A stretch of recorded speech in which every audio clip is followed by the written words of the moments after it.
السلام علیکم دوستو، حضرت سیدنا انس رضی اللہ عنہ روایت کرتے ہیں کہ آپ صلی اللہ علیہ وسلم لوگوں سے خطاب فرما رہے تھے کہ ایک شخص لوگوں کے گردنیں پلانگتا ہوا آیا اور آپ کے قریب آ کر بیٹھ گیا۔ جب نبی کریم صلی اللہ علیہ وسلم نماز پڑھا چکے تو ارشاد فرمایا، اے فلاں، تجھے ہماری جماعت میں سے ہونے سے کس چیز نے منع کیا؟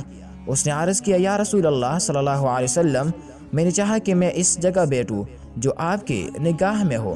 تو آپ صلی اللہ علیہ وسلم نے ارشاد فرمایا، میں نے تمہیں لوگوں کے گردنیں پلانگتے اور انہیں ایذا پہنچاتے ہوئے دیکھا۔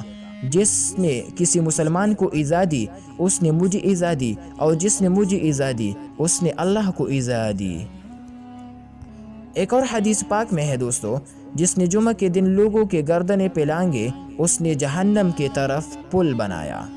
یعنی جس طرح لوگوں کے گردنیں اس نے پلانگے ہیں، اس کو قیامت کے دن جہنم میں جانے کا پل بنایا جائے گا کہ اس کے اوپر چل کر لوگ جائیں گے۔